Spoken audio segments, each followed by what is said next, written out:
Hello everyone. In today's lecture, we are going to discuss control and coordination with respect to the endocrine glands that help in controlling coordinating your body. That is hypothalamus, pituitary gland, your pineal gland, your thyroid, parathyroid glands, and your heart. Yes, even your heart has certain hormones that it releases. So let's get started with your hypothalamus. Hypothalamus is present deep inside your brain and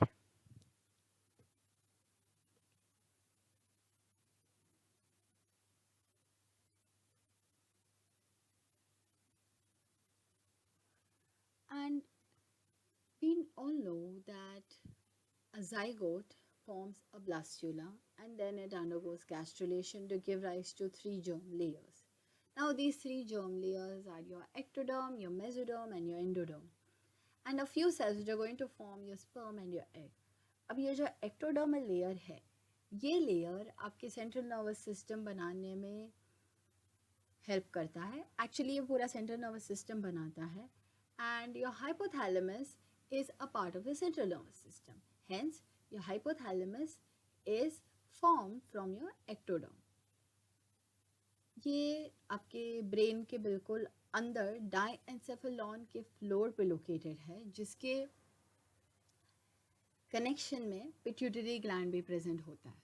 right now this pituitary gland it is known to have a dual origin. ऐसा क्यों होता है? Pituitary gland दरअसल दो अलग part के ectoderm से बनता है. एक आपका neuro ectoderm which you can see, ये आपके न्यूरल रीजन का एक्टोडर्म है, और दूसरा आपका ओरोफेरेंजियल एक्टोडर्म जो आपके माउथ या बकल एरिया का एक्टोडर्म है. Oro meaning buccal mouth and pharynx जो अंदर का रीजन है. तो इन दोनों एरिया में एक्टोडर्म है, बट ये दोनों एक्टोडर्म्स का कुछ कुछ पार्ट इंटरैक्ट करता है. So this blue is your neuroectoderm and your red is an oropharyngeal ectoderm. ये दोनों एक्टोडर्म्स इंटरैक्ट कर रहे हैं, और इस दौरान क्या होता है, आसपास जो स्फीनॉइड बोन है वो डेवलप हो जाता है, because of which both of these the neuroectoderm and the oropharyngeal ectoderm they come together, and जो ओरोफैरिंजियल एक्टोडर्म का पार्ट इंटरैक्ट कर रहा था वो अलग हो जाता है ओरोफेरिंग से. यहाँ आप देख सकते हैं कि बोन उसके अराउंड भी डेवलप हो जाता है, जिसके वजह से हम कह सकते हैं कि थोड़ा सा ओरोफेरेंजियल एक्टोडर्म जो है वो न्यूरो एक्टोडर्म के साथ मिलकर उसने ये पीनियल ग्लैंड बनाया है. इसीलिए it is having dual origin. One is your neuro ectoderm, the other is your oropharyngeal ectoderm. And ये जो पाउच आराम से इस बोन के अंदर बैठा है, that region is known as sella turcica, and you have your sphenoid bone. All right, now let's understand the structure of a pituitary gland.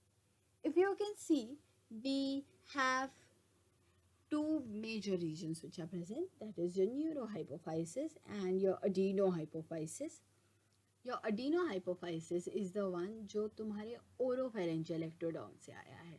इसीलिए ये मैंने एक्सटर्नल कनेक्शंस बनाई हैं टू डिपिक्ट कि जो हाइपोथैलेमस है यहाँ पे, ये एडिनोहाइपोफाइसिस से एक एक्सटर्नल पोर्टल सिस्टम से कनेक्टेड है, whereas जो न्यूरोहाइपोफाइसिस है और the posterior lobe of your pituitary, ये आपके हाइपोथैलेमस से अंदर ही अंदर से कनेक्टेड है.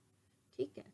Now, this adenohypophysis or anterior lobe of pituitary has three parts: the pars tuberalis, the pars intermedia, and the pars distalis. Hypothalamus adenohypophysis को ढेर सारे सिग्नल्स भेजता है through this external portal system, hypophyseal portal system. But hypothalamus neurohypophysis को किसी भी तरह के सिग्नल्स नहीं भेजता है. वो डायरेक्टली अपने हार्मोन्स जो वो बना रहा है उनको डिपॉजिट करता है in your neurohypophysis. Let us see how that happens. Alright, now here we are discussing the hypothalamic hormones as well as the pituitary hormones. ये सारे जो फर्स्ट पैनल में दिख रहे हैं ये सारे वो हार्मोन्स हैं जो हाइपोथैलेमस ने बनाया है. एंड ये पर्पल में it is probing or it is indicating the pituitary to release these later hormones, and the ones in green are the ones जो hypothalamus ने खुद बनाए हैं पर पिट्यूटरी में डिपॉजिट किया है ताकि पिट्यूटरी उन्हें रिलीज करे ज़रूरत पड़ने पर. Now, first hormone that we are going to talk about is the corticotropin releasing hormone. ये हार्मोन हाइपोथैलेमस तब रिलीज करता है जब उसे एड्रीनल कॉर्टेक्स से ग्लूकोकॉर्टिकॉइड्स रिलीज करने हैं. Hypothalamus corticotropin releasing hormone release करता है.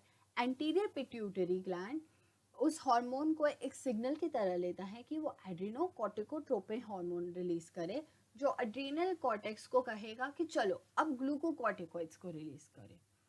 Alright, then we have thyrotropin releasing hormone जो आपके हाइपोथैलेमस रिलीज करता है. And as the name suggests, thyrotropin, it will ask the pituitary to release thyrotropin secreting hormone जो further जाके thyroid gland से कहेगा कि वो थायराइड हार्मोन रिलीज करे. Similarly growth hormone releasing hormone will ask the pituitary to release growth hormone जो body को signal करेगा to develop and repair bones muscles and other tissues. But कभी कभी ऐसे होता है कि ग्रोथ हार्मोन इनएडिक्वेट पड़ जाता है या कम रिलीज हो रहा है बिकॉज ऑफ सम ट्यूमर और some damage to the pituitary.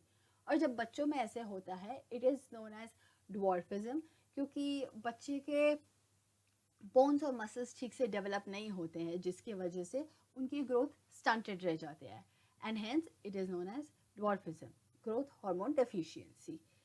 Then we have a case जहाँ पे ग्रोथ हार्मोन ज़्यादा भी रिलीज हुआ हो सकता है जिसके वजह से बच्चा बढ़ता जाता है, the growth doesn't stop and it can lead to a case called gigantism. You can see the guy on the left is way taller than an average sized guy.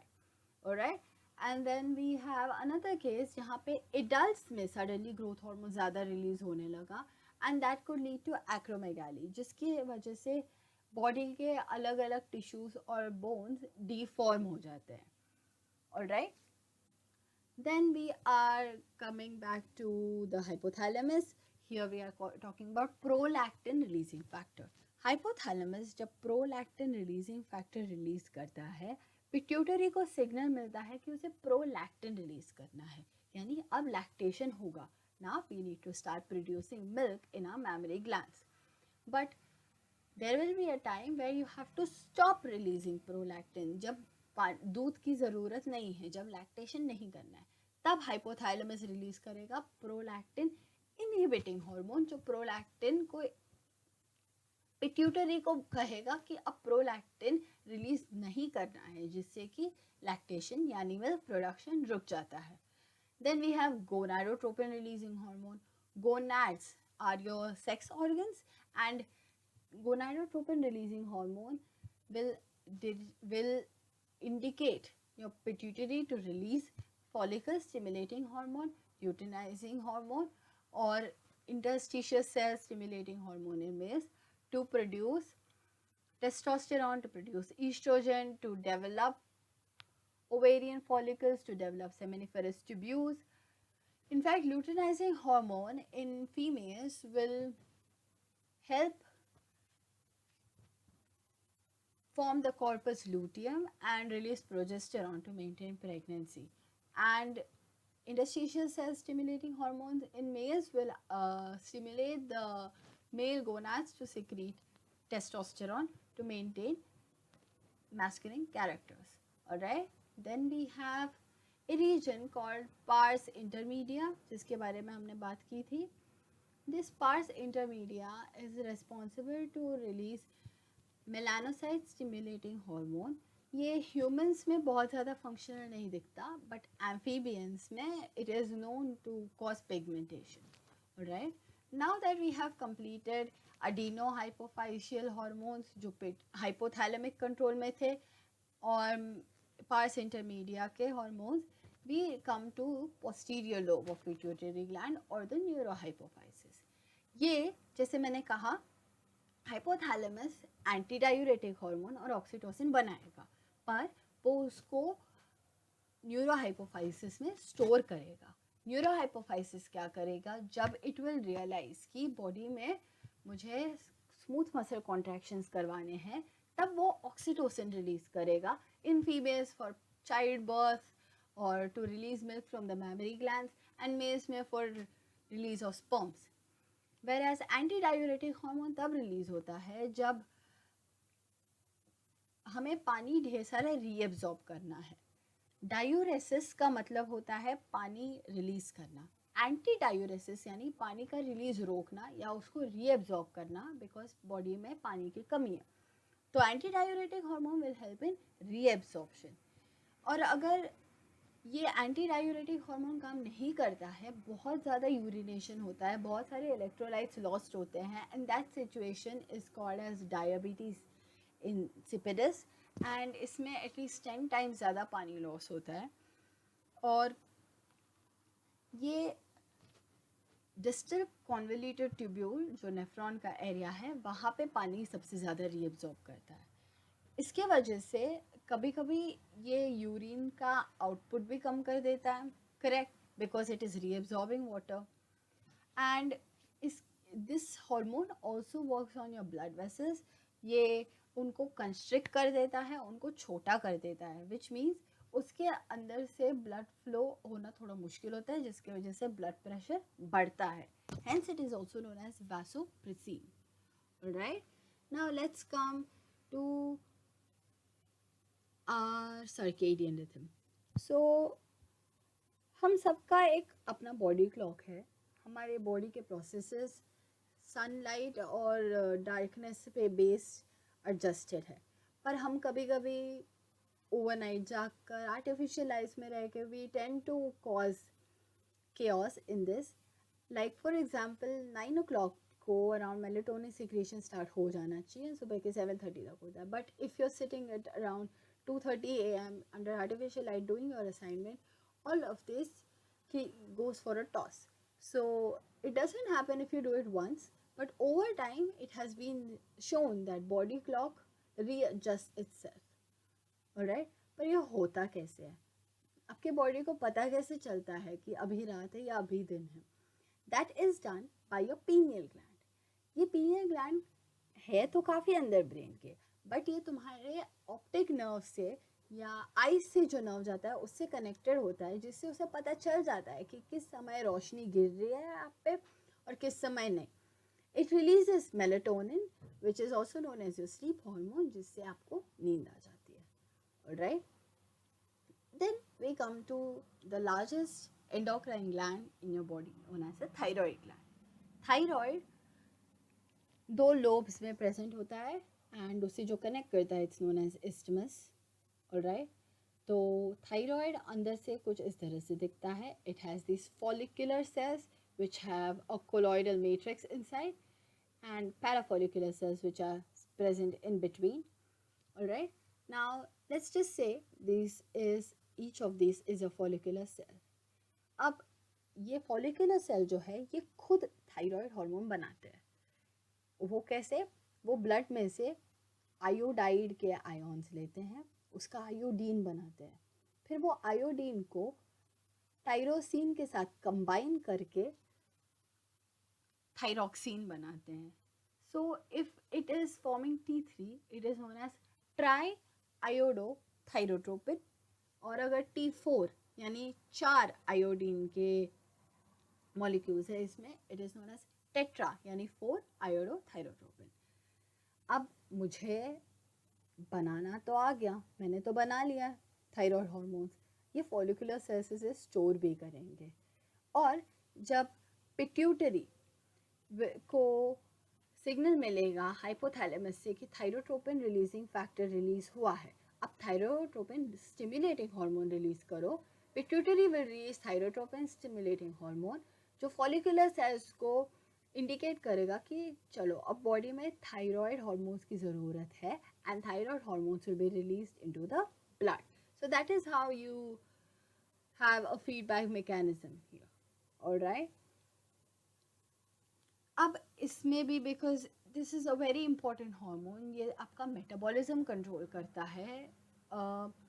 इससे तीन मेजर डिजीजेस है, disorders है जो देखे जाते हैं। First one is your Graves. जब बहुत ज़्यादा थायराइड हार्मोन रिलीज होते हैं, you have high increase in metabolism, it increases manifold, and जिसके वजह से you have sweating, the patient has headache, weight loss, nervousness, emotional instability, tremors, muscle weakness, oligomenoria यानी untimely menstruation, और you know it's not periodic, कभी भी आता है कभी भी जाता है, nausea, diarrhea, arrhythmia and tachycardia, irregular heartbeat and high heart rate, goiter, swelling of the thyroid, and exophthalmos is essentially bulging of eyes. ये सबसे गिव आउट साइन है, देखकर यही देखकर सबसे पहले डायग्नोस किया जा सकता है कि ग्रेव्स डिजीज है, and then hormone testing.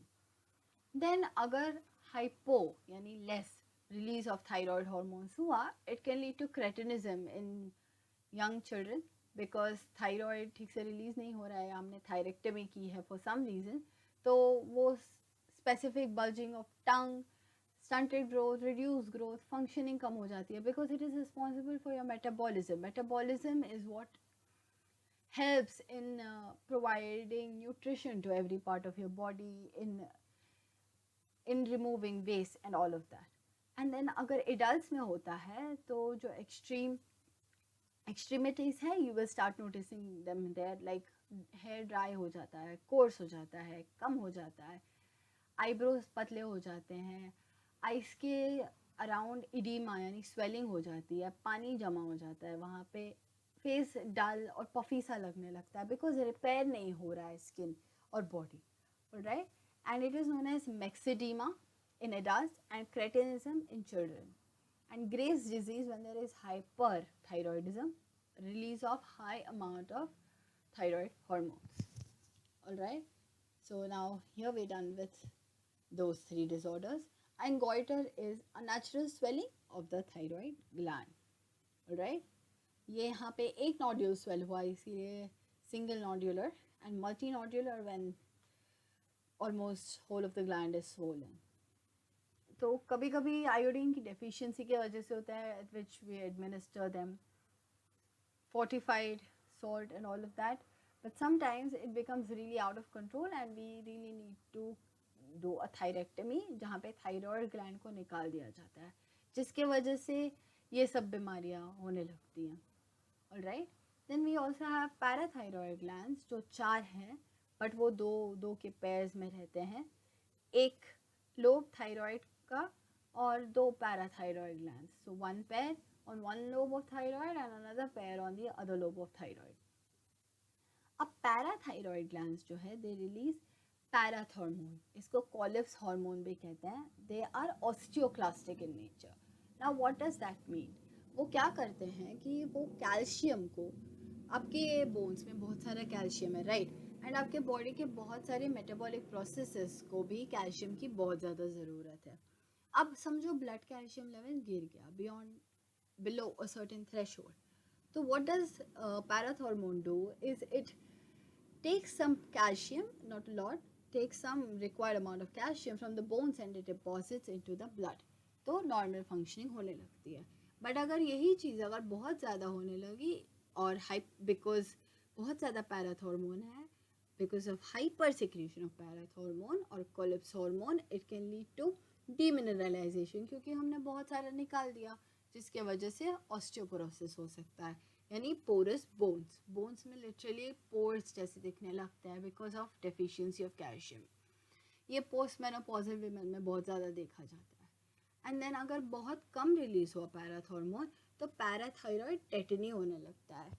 Your limbs and certain body parts become really stiff. All right, then we come to the heart. Your heart is responsible for pumping blood to all parts of your body. So somewhere इसमें भी blood pressure monitor करने का power दिया गया है इसको by releasing atrial natriuretic factor. Atrial यानी relating to the heart.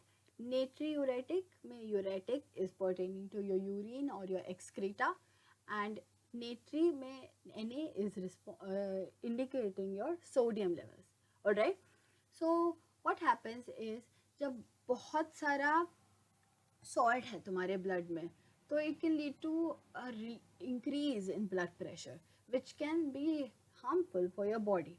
तो what does your heart do? वो atrial natriuretic factor release करता है जो किडनीज को सिग्नल करता है कि ज़्यादा से ज़्यादा सोडियम एक्सक्रीट कर दो, उसको पास होने दो and remove it in the urine. और जैसे जैसे किडनी सोडियम को रिलीज करने लगता है बॉडी से, it forms urine with high sodium content. उससे ब्लड में जितना सोडियम था वो कम होने लगता है. जैसे जैसे ब्लड में सोडियम कम होने लगता है, ब्लड प्रेशर कम हो जाता है एंड वो कंट्रोल में आ जाता है. तो हार्ट इस तरह आपके ब्लड प्रेशर को कंट्रोल करता है by employing atrial natriuretic factor. Alright, so हमने आज के लेक्चर में हाइपोथैलेमस के बारे में पढ़ा, उस जो जो हार्मोन्स रिलीज करता है उसके बारे में पढ़ा, पिट्यूटरी के बारे में पढ़ा, उसके हार्मोन्स के बारे में पढ़ा, थायराइड के बारे में पढ़ा, उसके हार्मोन्स के बारे में पढ़ा, parathyroid and heart. Alright, so thank you very much. We will meet in the next lecture, and if you have any questions, please ask.